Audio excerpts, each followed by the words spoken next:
Hello, everyone, and welcome to Organic Matters, the podcast brought to you by the Irish Organic Association. Now, it's the time of year where we're talking about all things seeds and planting related, and joining us today is the Technical Director of Seedtech, Tim O'Donovan.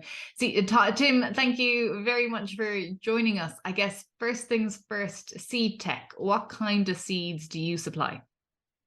So we are an arable seeds business, Hannah, and thanks very much for the invitation.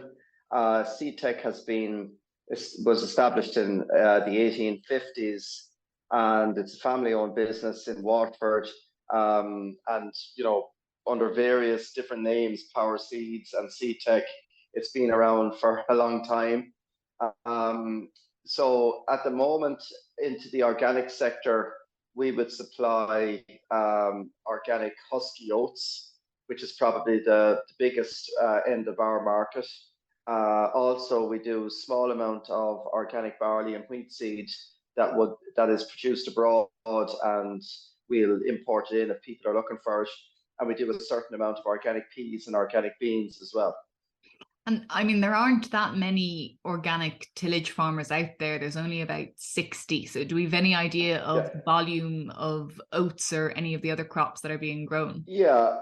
So the most recent statistic that I can come across is that there's about 2,000 hectares of organic oats grown in Ireland and about 3,000 hectares of organic arable crops. So that's wheat, barley, oats, etc. Okay. And those statistics are relating to 2020. They're available on the Eurostat website. That's where I came across them. But within our, it's something like that the seed industry really needs accurate data, because for us to make a plan, I suppose we're all looking in the 3 to 5 year time frame. So for the organic oats that I'm going to supply growers in Ireland in 2026, our plan is already set, because we have got 2 generations of multiplication seed before we actually have the commercial seed. And I suppose if you're working...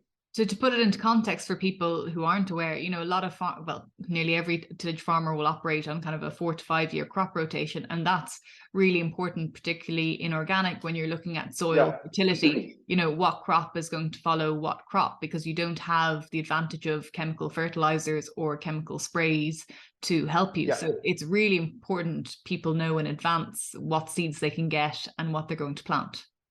Absolutely. And I would even say in a conventional situation, and never mind for an organic situation, I mean, today is the early March, and if I was invited out to a farm to give agronomy advice on winter barley, winter rice grape, or winter wheat, there's very, very little that I can do today to tweak rates or anything like that.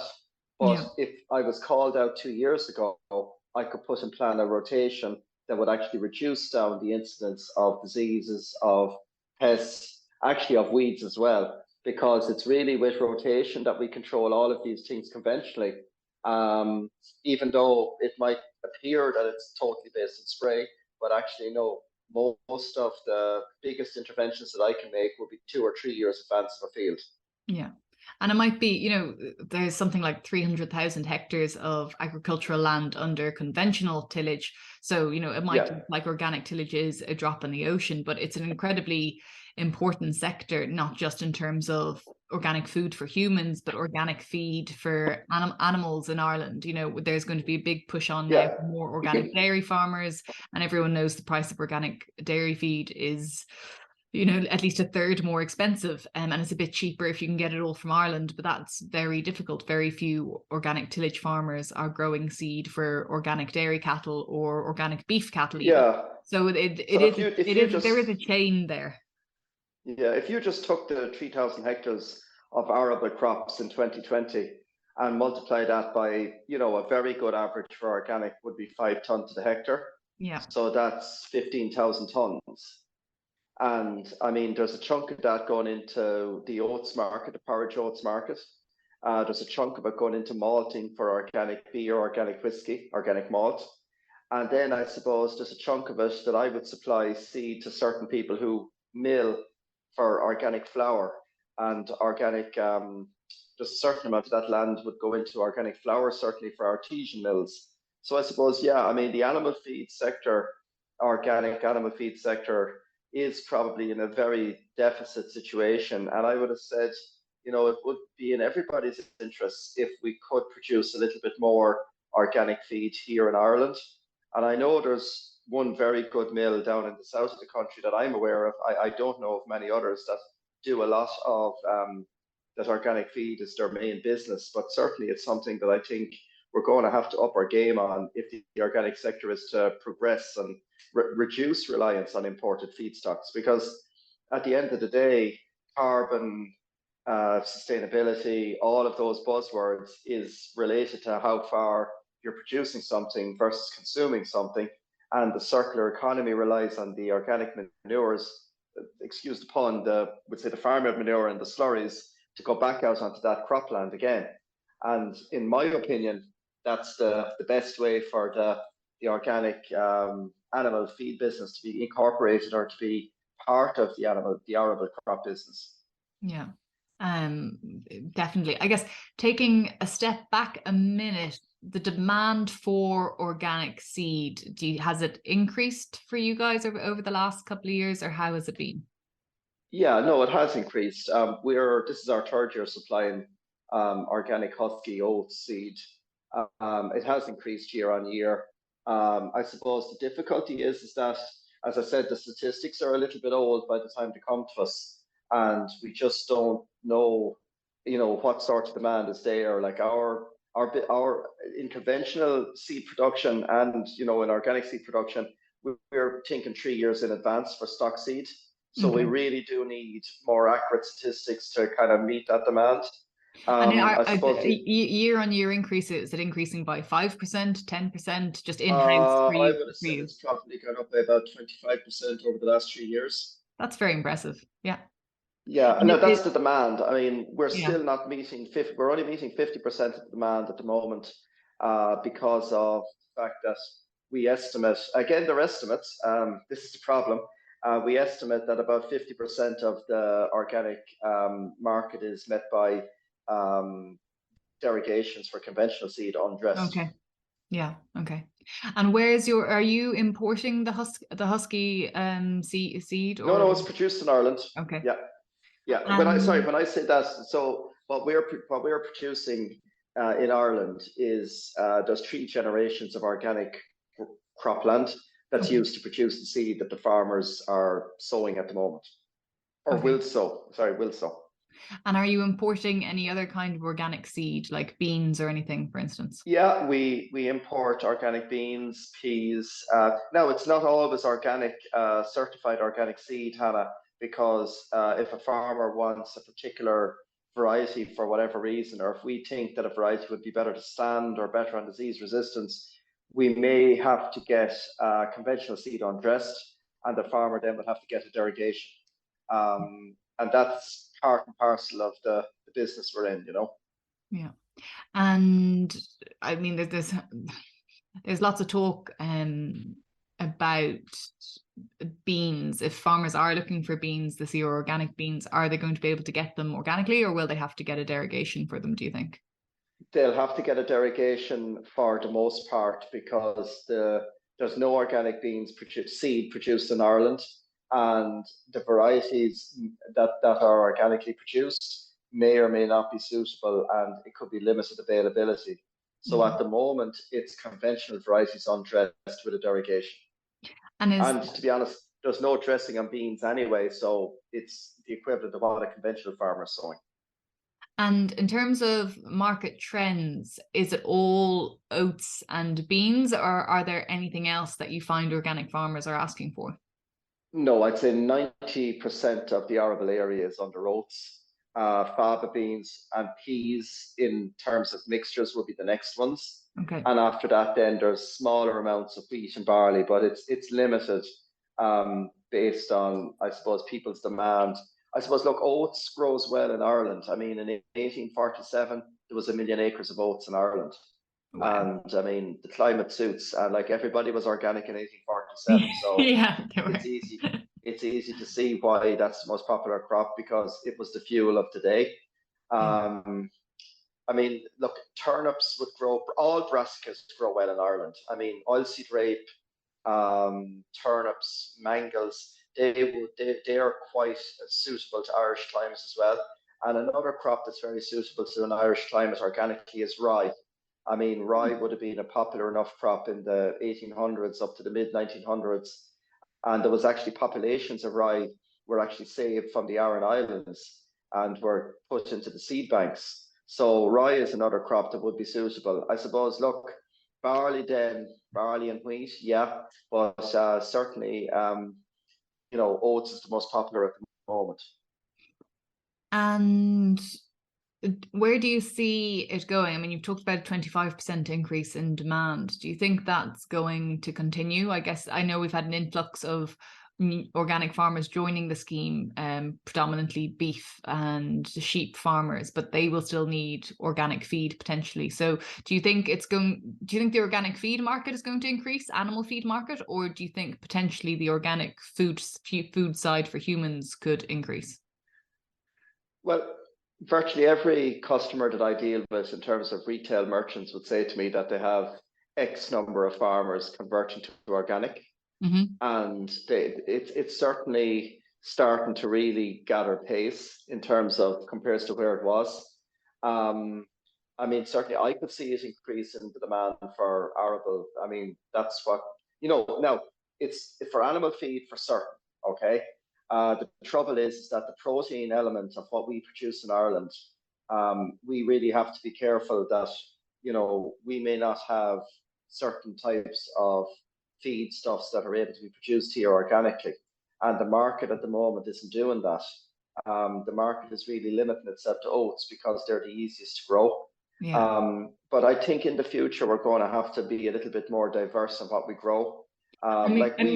We have an organic beef and dairy side here at home, and the organic feed for the dairy cows we're getting is actually, I think it's beans, barley and rye, and it's 16% protein, and that's produced locally. It's only 50 miles down the road. It's all Irish, so it is possible.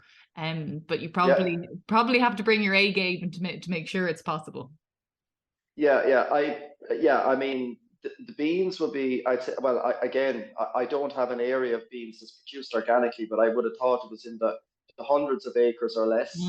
And the demand for protein amongst poultry and poultry especially, producers would probably swallow that up in a matter of weeks. I suppose, look, rye for sure would be one that's low protein, so you'd have to balance that with a higher protein grain. And then after that, then maybe there's an opportunity for the distilleries or the breweries that are producing organic beer, if there's enough of it, to get some amount of organic waste from or not waste, but we'll say byproduct from that. I mean, the brewery. The brewery and distillery business, if we're doing some amount of organic feed stuff, that's a very good animal feed stuff as well. Yeah. So what do you need? Do you need more information from the Department of Agriculture in terms of how many crops are being grown, or how much acreage is being covered, or what ideally do you need for the next step to be taken? I think, I mean, certainly having the information up to date is important. Secondly, I suppose, look, the biggest side of it will be that there's a clear signal from the marketplace that the animal feed that's going to be supplied to organic farmers, that there's a feed mill that's dedicated towards that. At the moment, it's very much kind of little bits of information from here and there, and there's no real clear plan. But I suppose that's the way markets develop over time anyway.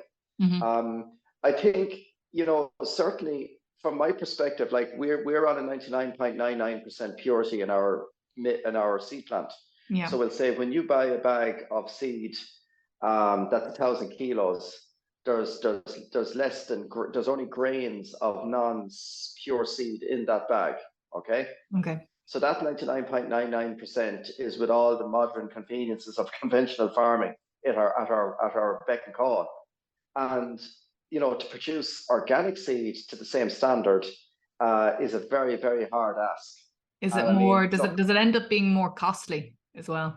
oh, absolutely. I mean, the amount, like we have very fine mechanical cleaning equipment in our laboratory, in our seed plant. So we'll say if you can imagine a Hoover overneath a sieve, and then you have another Hoover underneath a sieve, and the sieve is shaking. That's how we clean seed. Basically, it's sieves and Hoovers or vacuum and taking the material out of it. So even with that equipment, and we're probably the most modern seed plant in the UK and Ireland, we still find it hard to produce some of the cereal seeds anyway, because of the amount of weed seeds that's in them. And look, I mean, the standards are the standards, Hannah. We can't, the whole industry will have to come together to actually decide, okay, we'll accept a lower standard. But certainly at the moment, in terms of seed production in Ireland, that is a big block to the industry getting behind organic seed. It does require a lot more cleaning. It does require a lot more thought. And as I said, at the moment, we think in the 3 to 5 year for organic seed, and that's really to make sure that we're going into land that we reduce the problems on ourselves as much as possible, because we know when we run into a problem, we can't call the cavalry of the chemical business in behind us. We have to solve all the problems mechanically. Yeah. Yeah, there's a lot of food for thought there to be mindful of by the time the derogation ends in 2036. And Tim, thank you very much for that. Is there anything else you want to add before we finish up? No, I mean, look, the organic industry at the moment, I think there really are progressive people there, but I mean, they just have to, I think, be a little bit more forward planning in their ordering of seed, especially because it is something that we just can't. With Brexit, especially, Hannah, I mean, we were able to get seed pretty much within 48 hours out of the UK. That's after going up to a month. Maybe the new rule change will make a little bit of difference to that, but certainly it's not. And transport and supply chains from Europe are very, very expensive, and there's long delays. So, I mean, if you are looking for seed, I mean, to be honest, rings a seed supplier in springtime looking for something that you could have actually ordered in November and December. It just makes life a hell of a lot easier on everybody, and people aren't disappointed. What I find is that when I get a seed order at this time of the year, I end up looking for something. Somebody says to me, "Oh yeah, I'd like that," and you say, "Yeah, it's available, but it'll be a month," and they lose out, and everyone gets disappointed and frustrated. So planning is the most important thing if you're looking for organic seed. Yeah, but I think as well things like when there was a subsidy announced for, say, the fodder scheme last year, and the government were trying to get people to sow more clover, for instance, or multi-species swords. That was announced very late in the day as well, Yes. which didn't help in terms of ordering seed. And we had to actually get a derogation for non-organic seed because it was basically impossible to get organic seed that quickly. So I think it's not just the farmers, but it's the powers that be that need to kind of keep all of this. Yeah, well, look, I don't deal in the clover side of it. What I'm dealing with is just the arable side. Yeah. So I'm assuming the people I'm dealing with are planting a similar area to what they planted the previous years. But it just means that since the war in the Ukraine and since the energy prices increase, transport and logistics is something that I think we didn't consider up to this time last year, but it really, and the pandemic, of course, up to 2020, but it has turned into a bit of a monster in terms of getting what you want when you want it. Yeah, exactly. Well, Tim, thank you very much for that. And if anyone's interested in finding out more about Seedtech, they have a brilliant website, actually. I've been enjoying rooting around it. It is seedtech.ie. But for everyone listening, you've been listening to Organic Matters, the podcast brought to you by the Irish Organic Association. And if you want more information on organics, you can visit www.irishorganicassociation.ie.